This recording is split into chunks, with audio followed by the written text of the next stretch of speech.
वालेकुम legal diaries के साथ मैं हूँ अब्दुल्ला इफ्तिखार ढिल्लों और आप देख रहे हैं जुरिस्प्रूडेंशिया। जैसा कि आप सबसे वादा था कि हम इस प्रोग्राम के अंदर मुल्क के नामवर मुकला के इंटरव्यूज़ करेंगे कि वो अपने लाइव एक्सपीरियंस इस प्रोफ़ेशन के अंदर बता सकें, ताकि वो ये बता सकें कि ये प्रोफ़ेशन उनके लिए कितना फ़ायदेमंद हुआ और इस प्रोफ़ेशन ने कितना उनको पे बैक किया। तो आज हमारे साथ मौजूद हैं नेक मोहम्मद खोखर साहब। आप एडवोकेट हाई कोर्ट हैं और अरसा दराज से इस प्रोफ़ेशन से वाबस्ता हैं। अस्सलाम वालेकुम सर। जी, अ, वालेकुम सलाम। सर बहुत शुक्रिया आपका टाइम देने के लिए। तो सर पहले तो हमें थोड़ी-सी अपने कल्चरल बिलॉन्गिंग के हवाले से बता दें कि आप कहाँ से बिलॉन्ग करते हैं? बिस्मिल्लाहिर्रहमानिर्रहीम। सबसे पहले तो आपका शुक्रिया जी, आपने मुझे इस काबिल समझा कि मैं नामवर वकीलों की लिस्ट में आपने मुझे शामिल किया, मेरे लिए बड़ी ऑनर है। तो मैं अपने आप को इस काबिल तो नहीं समझता, लेकिन ये आपकी ज़रा नवाज़ी है कि आपने मुझे इस काबिल समझा और मेरा इंटरव्यू जी, लिया। मेरा नाम नेक मोहम्मद खोखर है जी। मैं कोट राधा किशन के एक छोटे से गाँव खोखरावाला से वाबस्ता हूँ। मेरे वालिद साहब ज़मींदारा करते थे और मैं पहला ग्रेजुएट हूँ, उसके बाद पहला ला ग्रेजुएट हूँ अपने गाँव में। अच्छा माशाल्लाह। वहाँ पर ज़्यादातर लोगों का तालीम की तरफ किसी का कोई रुझान नहीं। मेरे साथ के जो मेरे साथ बचपन में पले-बड़े वो सारे लोग, वो सारे ज़मींदारी से वाबस्ता हैं अभी तक अच्छा, भी। अच्छा। तो मैं इस लिहाज से अपने आप को खुशकिस्मत समझता हूँ कि मुझे अल्लाह ताला की मेहरबानी से मैं वकील बना और माशाल्लाह। उसके बाद 2003 से लेकर अब तक मैं इस प्रोफ़ेशन से वाबस्ता हूँ। सर जैसा कि आपने बताया कि आपके गाँव में आप पहले ग्रेजुएट हैं और लॉ ग्रेजुएट भी। तो ऐसी सूरत-ए-हाल में आपने इस शोबे को ही क्यों चूज़ किया? तो मेरा शौक था कि मैं मतलब वकला को जब देखता था सूटेड-बूटेड यूनिफ़ॉर्म उनका और माशरे में उनका मुकाम, इज़्ज़त, शोहरत, तो एक मतलब शौक पैदा होता था कि मैं भी वकील बनूँ। अल्लाह अच्छा, ताला अच्छा। ने मौका दिया, उसके बाद ग्रेजुएशन के बाद मैंने लॉ में एडमिशन लिया अच्छा, और मैंने पार्ट 2 में फिर अल्हम्दुलिल्लाह मैंने पंजाब यूनिवर्सिटी में टॉप भी किया। माशाल्लाह। तो बस तब से लेकर अब तक जी इसी प पेशे से वाबस्ता है। तो सर जैसे आपने हमें बताया कि एक अरसा दराज से आप इस शोबे से वाबस्ता हैं और काम कर रहे हैं अपना और लाज़मी तौर पर ये शोबा भी आपको पे बैक कर रहा है। तो आप हमें थोड़ा-सा बता दें कि जब आपने बिल्कुल स्टार्ट किया था, प्रैक्टिस स्टार्ट की थी, यंग वकील जब आता है बंदा, तो कोई ऐसा केस या वाक़या जो आज तक आपको याद हो? बहुत से केसेस हैं मतलब कोई 15 साल से ज़्यादा अरसा हो गया मुझे 2003 से अब तक तकरीबन 18-19 साल का अरसा बनता है। जी, बहुत सारे केसेस हैं लेकिन एक हमारे साथ वाले गाँव का एक 5 मर्डर हुए थे ड्यूरिंग डकैती। जी, वो अपील में मेरे पास केस आया जिसमें कि तमाम मुल्ज़िमान जो है उनको डेथ सेंटेंस हुआ था 3-3 मरतबा। जी। वो अपील मैंने आर्ग्यू की जब हाई कोर्ट में, तो मुझे जो डीबी के जज साहिबान थे, उन्होंने मुझे कहा कि आपके पास जी केस जो है मेरा आधा भी आर्ग्यू हुआ, तो उन्होंने कहा जी आपके पास ऑप्शन है, अगर आप चाहते हैं तो हम इसको डेथ को लाइफ में कन्वर्ट कर सकते हैं। अच्छा, मैंने कहा नहीं जी ऐसे बात नहीं, मेरा केस एक्विटल का है, जी, तो जनाब मैं तो एक्विटल पर ही जाऊँगा। ठीक। मैं फिर आर्ग्यू मैंने शुरू किया और उन्होंने कोई तकरीबन 5-10 मिनट बाद फिर मुझे रोक के कहा जी आपके पास ये दोबारा ऑप्शन नहीं होगी। अच्छा, मुझे चूँकि पता था कि मेरा केस एक्विटल का है, उसमें जो अक्यूज़ साइड से एक आदमी बाद में मर्डर हुआ था, उसके मर्डर को उन्होंने बिल्कुल सप्रेस किया था, उसमें उसका कोई ज़िक्र ना एफआईआर में था जी, और ना ही पूरी इन्वेस्टिगेशन में था, जबकि उसका पोस्टमार्टम रिपोर्ट और वो सारा कुछ लगा हुआ था। ठीक। मुझे पूरा यकीन था कि मुल्ज़िमान जो है वो इसमें एक्विट होंगे। जी, मैंने फिर इंसिस्ट किया, मैं कहा जनाब मेरा केस एक्विटल का है, आप मेरी बहस सुन लें। जजी साहबान फरमाने लगे जनाब इसके बाद आपके पास ऑप्शन नहीं होगी कि अब हम लाइफ इम्प्रिजनमेंट में इसको कन्वर्ट करें, डेथ कन्फर्म भी हो सकती है। बिल्कुल। मैंने कहा जी वो तो मुल्ज़िमान की फ़ेट है, उनकी किस्मत है, लेकिन मेरा केस एक्विटल का है, आप मुझे पूरा आर्ग्यू करने का मौका दें। जी। फाइनल आर्गुमेंट्स जब पूरे मेरे कंप्लीट हुए, उसके बाद जजी साहबान ने, वो 5 मुल्ज़िमान थे, 5 के 5 जो है क्विट किए। और ये तो अभी आपका एक बहुत मशहूर केस जो आपने जो आपको आज तक याद है, तो सर आपका थोड़ा-सा फ़ील्ड ऑफ इंटरेस्ट मुझे क्रिमिनल साइड का लग रहा है और आप लाज़मी तो आप क्या समझते हैं कि ये जो यंग वकील आ रहे हैं, उनको किस स्टेज पे आकर चूज़ करना चाहिए कि वो किस एरिया ऑफ प्रैक्टिस में जाना चाहते हैं? सिविल, क्रिमिनल और भी डिफरेंट लिटिगेशंस में? मेरा ख़्याल है आपको क्रिमिनल का लॉयर, सिविल का लॉयर या कॉर्पोरेट बैंकिंग का लॉयर आपका ब्रीफ़ बनाता है। जी, ऐसा नहीं है कि आप शुरू से मैं फॉर एग्ज़ाम्पल मैं सोच के बैठ जाऊँ कि मैंने सिर्फ़ क्रिमिनल का लॉयर बनना है या सिविल का बनना है, मुझे फ़ीडबैक वो जो है वो क्रिमिनल का नहीं मिल रहा। जी, मेरे पास ब्रीफ़ क्रिमिनल लॉयर्स के नहीं है, जी, तो मैं बन नहीं सकता। बिल्कुल। आपके केसेस, आपका फीडबैक, आपको ऑप्शन देता है कि आप कौन-सी फ़ील्ड जो है वो चूज़ करते हैं। जी, लॉयर होना उसके लिए सिविल में भी, क्रिमिनल में भी और आपको शुरू-शुरू में हर किस्म के केसेस जो है वो करने पड़ते हैं और करने चाहिए। बिल्कुल। कोई भी आपको ब्रीफ जो है वो रिफ्यूज़ इस बुनियाद पर नहीं करना चाहिए कि मैं ये नहीं करना चाहता। ठीक, शुरू-शुरू में स्टार्टिंग में आपको सीखना है।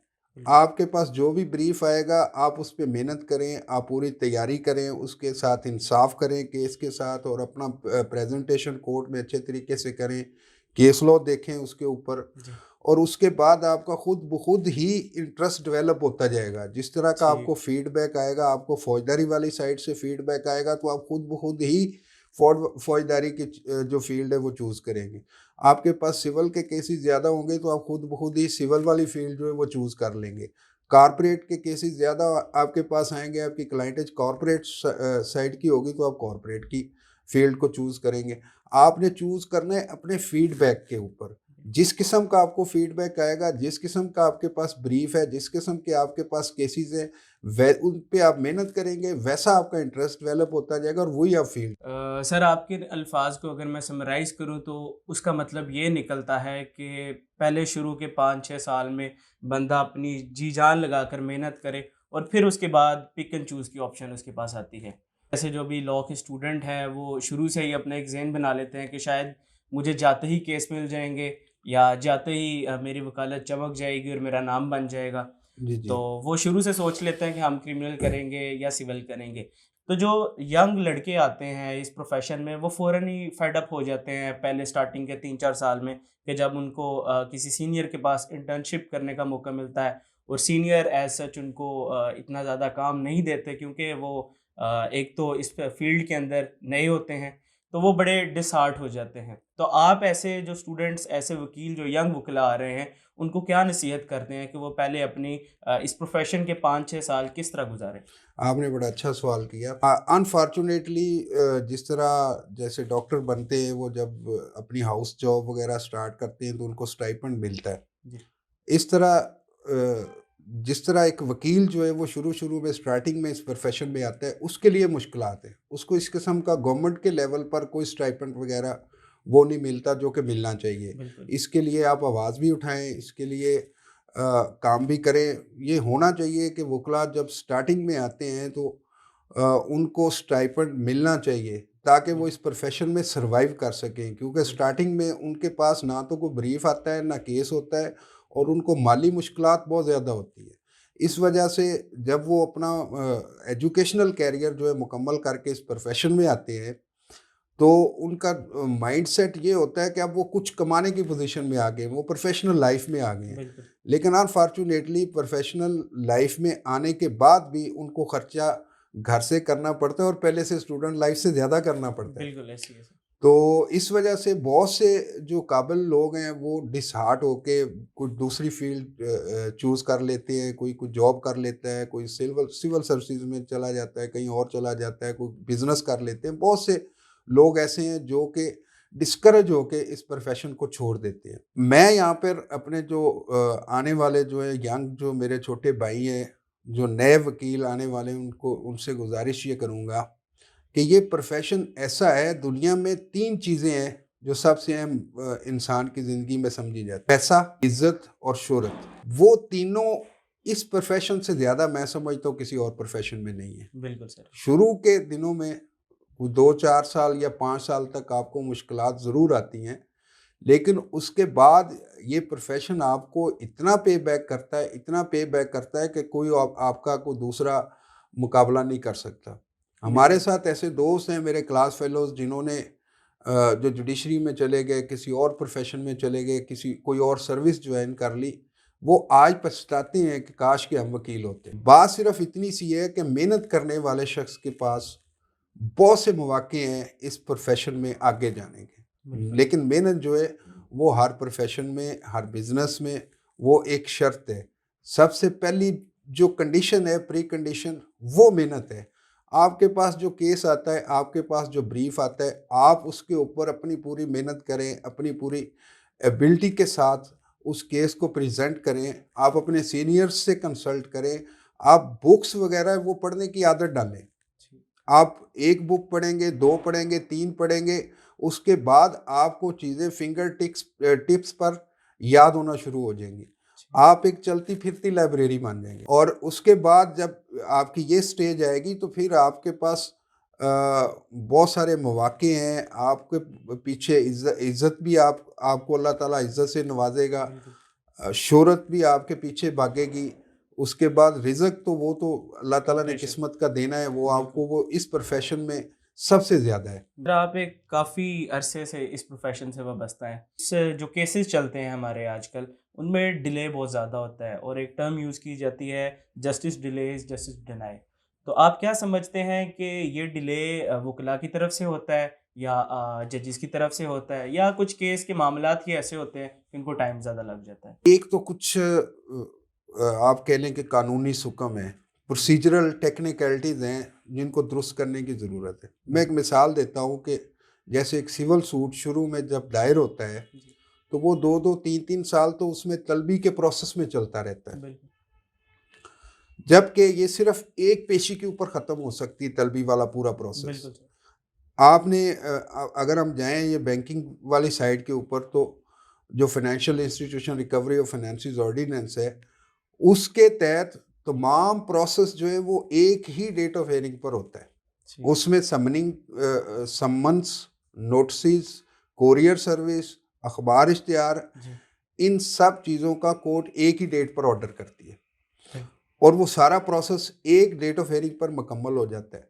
जबकि अगर इसी चीज़ को इसी सिविल साइड पे अपना लिया जाए तो वो 2 साल बच सकते हैं इस तरह से।